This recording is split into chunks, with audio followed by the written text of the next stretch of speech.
Next 236 question చూడండి. Rusting occurs when iron is exposed to. Iron దేనికి expose చేయాలి? ఐరన్ను oxygen and water vapour.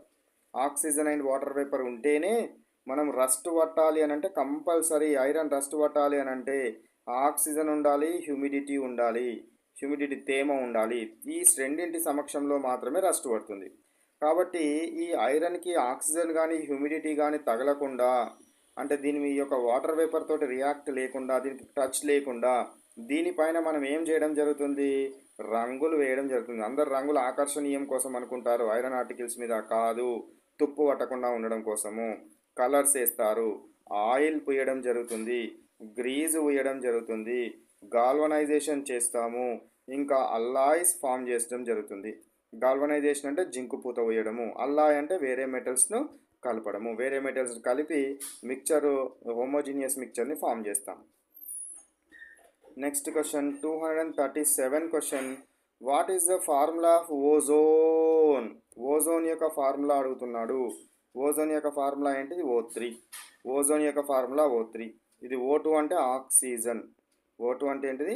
Oxygen. Fe2O3 అంటే ఏంది? రస్ట్. Fe3O2 ఉండదు, Fe3O4 ఉంటుంది. ఓకేనా? సో కాబట్టి ఇది రస్ట్. ఇది ఫార్ములా తప్పు. 237. Reddish brown deposit formed on iron nail kept in a solution of copper sulfate is. ఒక రెడ్డిష్ బ్రౌన్ ఒక ఐరన్ నెయిల్ని కాపర్ సల్ఫేట్ సొల్యూషన్లో ముంచితే దీని మీద రెడ్డిష్ బ్రౌన్ వచ్చిందంట, రెడ్డిష్ బ్రౌన్ కలర్ ఫామ్ అయిందంట. ఏంటిది అదని అంటున్నాడు. చూద్దాం. ఐరన్ని కాపర్ సల్ఫేట్ సొల్యూషన్లో కనుక ముంచితే అప్పుడు ఏమవుతుంది?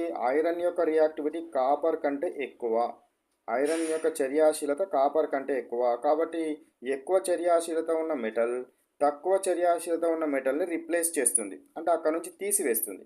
తీసివేయడం వల్ల ఏమొస్తుంది? Fe దీంతో కలిసి FeSO4 వస్తుంది, మరియు కాపర్ ఫామ్ అవ్వడం జరుగుతుంది. ఈ కాపరే రెడ్డిష్ బ్రౌన్ కలర్ ఫామ్ కావడానికి గల రీజన్. కాపరే రెడ్డిష్ బ్రౌన్, కాబట్టి ఏమొచ్చింది నాకు? కాపర్ అనేది ఫామ్ అవ్వడం జరుగుతుంది అనేది కరెక్ట్ ఆన్సర్. నెక్స్ట్ 238 క్వశ్చన్ చూడండి. A chemical change may involve.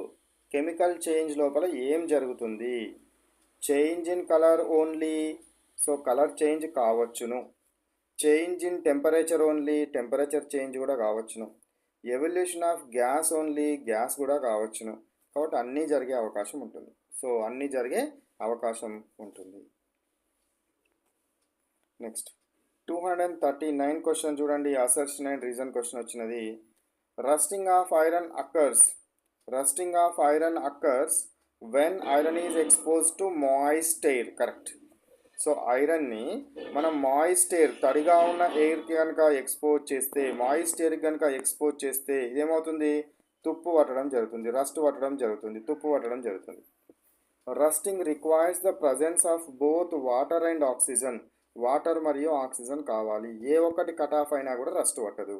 కాబట్టి నీకు అసర్షన్ కరెక్టే, రీజన్ కరెక్టే, and reason is correct explanation. So that's why A answer is correct. Next 240 question చూడండి.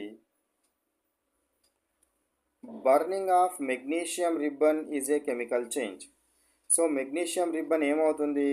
మెగ్నీషియం రిబ్బన్ అంటే కాకరపుల్ల. సో మెగ్నీషియం రిబ్బన్ను ఆక్సిజన్ సమక్షంలో బర్న్ చేస్తే నాకు మెగ్నీషియం ఆక్సైడ్ అనే యాష్ వస్తుంది. మెగ్నీషియం ఆక్సైడ్ అనే యాష్ మరియు డెజ్లింగ్ లైట్ వస్తుంది. కాబట్టి ఇది ఒక కెమికల్ చేంజ్. ఇది chemical change. New substance MgO అనేది ఫామ్ అయింది కదా, Mg అనేది MgOగా మారింది. న్యూ సబ్స్టెన్స్ వచ్చింది కాబట్టి ఇది ఒక chemical change. Next, it forms new substance of magnesium oxide MgO which cannot be reversed to magnesium easily. మళ్ళీ మెగ్నీషియం ఆక్సైడ్ మనం మెగ్నీషియంగా మార్చలేము. రివర్సబుల్ చేంజ్ కాదు, ఇర్రివర్సబుల్ చేంజ్. కాబట్టి ఇది ఏంటి? Chemical change. కాబట్టి ఇక్కడ ఏమున్నాయి నాకు? బోత్. ఏంటిది? ఇది అసర్షన్ కరెక్టే, రీజన్ కరెక్టే, and reason is correct explanation for assertion. Next వచ్చేసి 200